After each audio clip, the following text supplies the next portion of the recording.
ఏం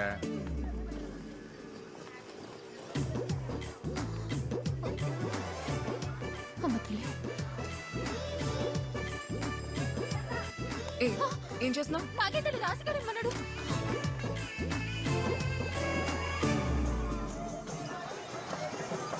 టెన్షన్ ఉందరు తాలింపు దేనికి బేవం లెటర్ చదివి ఉంటదంటావా? ఉంటుందిలే. ఇంతకీ వస్తుందా రాదా? ఈ పసి బేబం చూడ్డానికి ఆ బేవం మొత్తం లేరా రాయనంగా రుచి పట్టలేకపోతే బంగారు పాప తిద్దు మొదలవుతుంది కదా.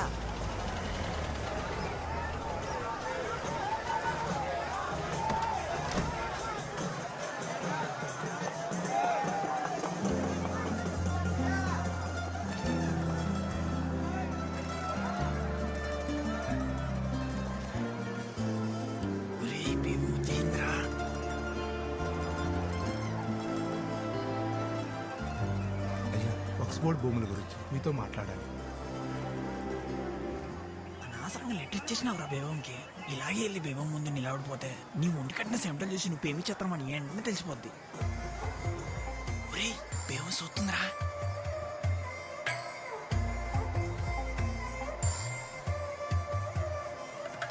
పిలుస్తుంది ఎల్లా నీ ఎల్లా. ఒరేయ్ ఎల్రా. ఒరేయ్ పిలుస్తుంది బేవం ఎల్రా. బయట శబ్దం నువ్వురా. అలా సైక్ చేసేస్తే అందరూ వెళ్ళకూడదురా, నువ్వు ఒక్కడు వెళ్ళాలి. వెళ్ళా అందరూ సిద్ధంగా ఉండండి. కొద్దిసేపటి తర్వాత బషీర్ బీబీ వారి గంధం పంచబడును.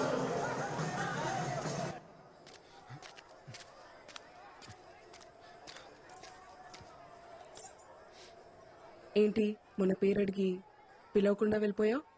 అంటే అది అది ఇది నువ్వు ఇచ్చిన లెటరే, చదువు. రే తాలింపు, ఆ. మన స్పీడ్ బ్రేకర్ మన ప్రేమకు స్పీడ్ బ్రేకర్ కాకుండా ఉండాలంటే ఆ. ఈ కాగితం మొత్తం మన అక్షరాలతో నింపారా. ఇంచుపోయిన అక్షరం ఆ. కాగితం నుంచి ఎలా పారిపోద్దో నేను సొత్తని పూట. సరే చెప్తున్నాను చూడు. నువ్వు వచ్చాకే నా గుండె గూట్లో పండగొచ్చే. పొద్దున ముచ్చట 3 స్పీడ్ బ్రేకర్లు వచ్చేసాయి. చేసేస్తాను. స్పీడ్ బ్రేకర్లన్నీ అయిపోయారా? బాగుందంటావు ఇది. ఊరు బాబా పిల్లి చూసిందనుకో ఫ్లాట్.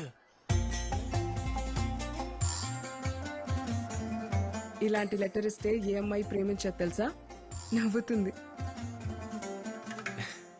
నేను లెటర్ ఇచ్చింది కూడా ప్రేమించడానికి కాదులే, నమ్మించడానికే. ఈ కాగితం రాసిన అక్షరాలు ఆల్వీలు వేయండొచ్చు, కానీ నువ్వంటే చిన్నప్పటి నుంచి అదో మా ఆదిరి ఇష్టమని తాలింపుకే కాదు నాకు కూడా నేను చాలాసార్లు చెప్పేసుకున్నాను. అదో మా ఇష్టమా అంటే? అంటే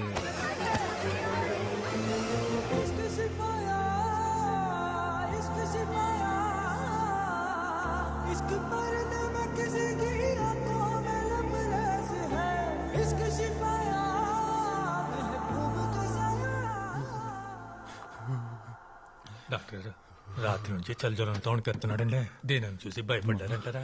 ఏంటి జ్వరం వచ్చేసినదట, మీ బాబు గోలెట్టేస్తున్నాడు. ఒరే ఆ? బేబు నువ్వు అంటే ఇష్టం అని చెప్తే ఏం చెప్పకుండా ముత్తేటి సెల్పిందిరా. ముద్దే అది కూడా అదో మాదిరి ముద్దురా. ఒరేయ్ నువ్వు నోరు తెరిసి చెప్తే దేవుడు నోరు మీద చెప్పినట్టుందిరా నువ్వంటే ఇట్టవని. అయిపోవాలి. నేను ఇప్పుడు నీకు ముద్దిస్తాను, అప్పుడు నీకు జ్వరం వచ్చేస్తుంది. నువ్వు వెళ్ళి రెస్ట్ తీసుకో, సరేనా? మ్వా.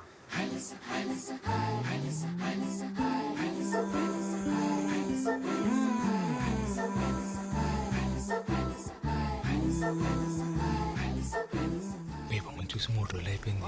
సొక్క బానే ఉంటుంది కదా.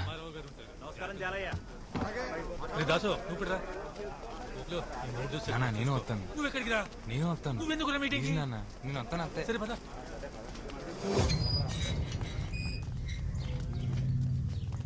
వెళ్ళండి రోయ్, మీ కాంపుల కోసం ఇది ఆఖరి మీటింగ్. వెళ్ళండి. వీడికి రోజునే కూర.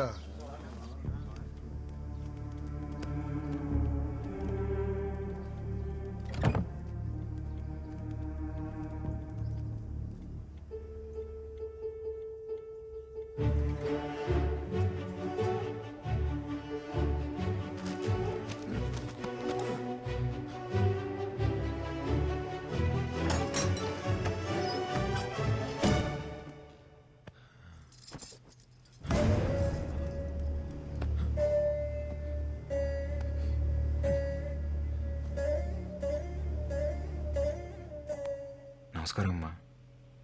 నా పేరు ఆసి. బేబమ్మ విషయాలు మీకు చెప్తుందో తెలియదు కానీ మీ విషయాలు రోజు చెప్తుంది. బేబమ్మకు మీరంటే చాలా ఇష్టం అమ్మా. మీరేమనుకోపోతే ఒకసారి బేబం చూసొస్తానే. రాయన్ ఫిషింగ్ యార్డ్ వల్ల రాయనం గారికి ఎన్ని ఉపయోగాలు ఉన్నాయో పక్కన పెడితే అంతకన్నా ఎక్కువ ఉపయోగాలు మీకే ఉన్నాయి. ముఖ్యంగా మీ పిల్లల భవిష్యత్ చాలా బాగుంటుంది. దూరంగా ఉండి కావలసినప్పుడు సముద్రం మీదకి వెళ్ళొచ్చు. రాయనం గారు మీకోసం ప్రభుత్వంతో మాట్లాడి మీకు పక్కా ఇళ్లు కట్టించేలా చూస్తారు. అర్థం చేసుకోండి. ఇదెక్కడ న్యాయం బారో గారు? తెల్లారితే మేమంతా సముద్రం మీదకి వెళ్ళి బతికేటోళ్ళమి. మీరేమో ఇప్పుడు ఊరవతల 4 కిలోమీటర్ల దూరంలో ఉండమంటారు. అదెలా కుదురుతుంది? రాయ్ ఇక్కడికి అక్కడ పెద్ద తేడా ఉందిరా. అలా అంటారేంటండి? ఎత్తుపై నీళ్లు ఎప్పటి నుంచో అలవాటు పడిపోయాం. ఇన్నేళ్లు సముద్రం మా ఇళ్ళకొచ్చి పలకరించిపోయిందే తప్ప పాడు చేసిపోలేదయ్యా. సాపల్లాంటి బతుకులయ్యా మావి. నీళ్ళకి దూరం పెట్టేస్తే పానం గిలగిలా కొట్టేసుకుంటది. ఎంతైనా ఉప్పుగాలి తగలకపోతే ఊపిరాడదయ్యా మాకు. మీరే దయ చూడాలయ్యా. మీరు బోట్లేసుకుని సముద్రం మీదకెళ్లాలన్నా, మీ 5 ఏళ్ళు నోట్లోకి వెళ్ళాలన్నా అది నా దయ వల్లే చాలయ్యా. అవునయ్యా. కుదరదండి. ఫిషింగ్ యార్డ్ కట్టడానికి మేము అస్సలు ఒప్పుకోం.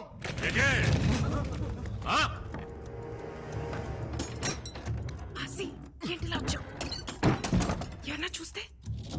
ఒక్కసారి మీదడితే తిరిగి వెళ్ళడానికి ఇదేమన్నా సముద్రం అనుకుంటున్నారా? ప్రభుత్వం. ఒక్కసారి మీదడిందంటే తిరిగి వెళ్ళడం ఉండదు, తీసుకెళ్లడమే. ఎటే ఎందుకు వచ్చావు? నా కోసం నువ్వు రోజు చూడటానికి వచ్చేదాన్ని కదా, అందుకే ఒక్కసారి నేను చూడటానికి వచ్చా. భయమే లేదా? ఇందాక వరకు ఏ లేదు, ఇప్పుడు వస్తుంది. జ్వరం కావాలా నీకు? వద్దా? సార్ రాయనం గారు, మీరు ఆవేశపడకండి సార్, కూర్చోండి. రే రేపు పొద్దున్న పేపర్లకు ఇవ్వడానికి ఒక గ్రూప్ ఫోటో కావాలి కదరా? కావాలి. రాయనం గారితో గ్రూప్ ఫోటో దిగుదాం. సార్ ఒక్క ఫోటో సార్. పదండి పదండి రా, మీటింగ్ అయిపోయింది.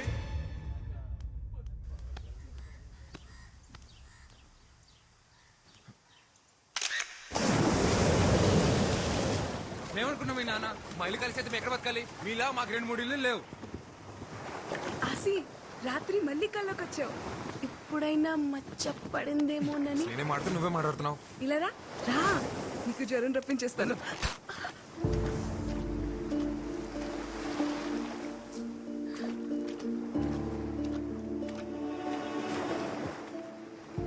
సారీ.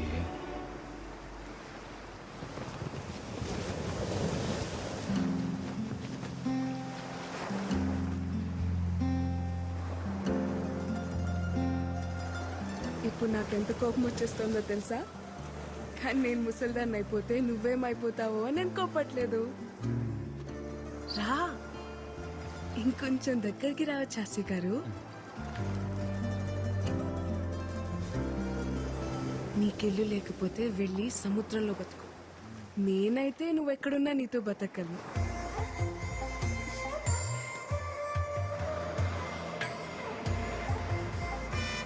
బస్ వచ్చేసింది.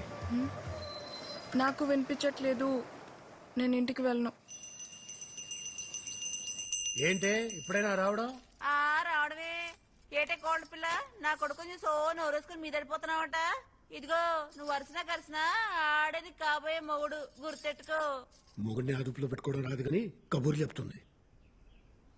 ఇదిగో నానా, నేను అన్నానంటారు కానీ ఆడపిల్లకి వయసుతో పాటు మనసు శరీరం 2 మారిపోతాయి. తొందరపడడం అందరికీ మంచిది. అన్నయ్య లేడా?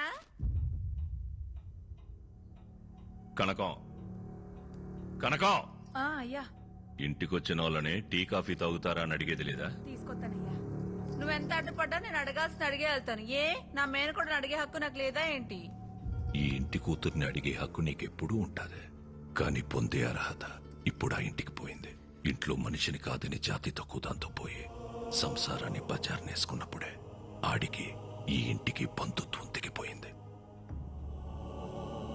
ఇప్పటికిప్పుడు నీ మొగుడెక్కడ ఉంటాడు చెప్పవే?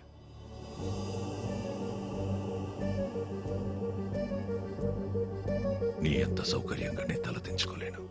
ఎటే పరువు తక్కువళ్లతో రాయన సంబంధం కలుపుకోడు. అది కాదన్నయ్యా, నీది బంధం కాదనిలేవు, అది బంధుత్వం. మళ్ళీ కలుపుకోలేవు. టీ తాగేలా.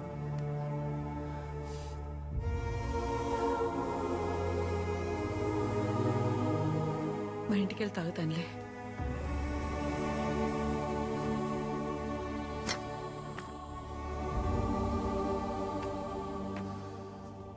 దామెర పనీంద్ర నీకు తెలుసు కదా, మన రూరల్ ఎమ్మెల్యే, ఆడి కొడుకు. మనోడే 2 రోజుల్లో వాళ్ళు చూసుకోవడానికి వస్తున్నారు. అది కాదురా, ఉప్పాడ మత్స్యకారులందరికీ హెచ్చరిక. ప్రతి ఏటా మన కట్టుబాటు ప్రకారం ఏప్రిల్ 17వ తారీఖు నుండి జూన్ 3 వరకు 45 రోజులు ఎవరైనా సముద్రం మీదకు బోటేసినా వలేసినా జరిమానా విధించబడ్డహో. మనం పాటుపడగా సంపాదించుకున్న డబ్బుల్లో 10% ఈ ఉండిలో దాచుకున్నాం. ఇది చేపలు గుడ్డెట్లే సమయం కాబట్టి ఏటకెళ్ళని 45 రోజులు గంగాలమ్మ జాతర వరకు మన బతుకు తెరువు ఇదే. మన డబ్బే మన 150 కుటుంబాలకి సమానంగా పంచుతున్నాను. జాగ్రత్తగా కట్టెట్టుకోండి. తీసుకో దేవుడు. నా డబ్బులు కూడా తీసుకోపమ్మా.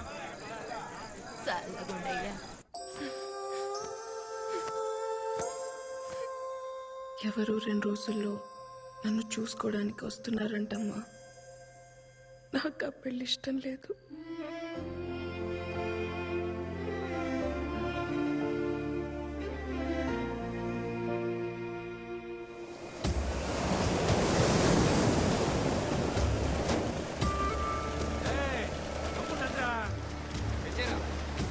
అందరూ వచ్చేసినట్టేగా. పడవలన్నీ ఒడ్డెట్టయింది రా. ఆయన గారికి లెక్క చెప్పాలిగా.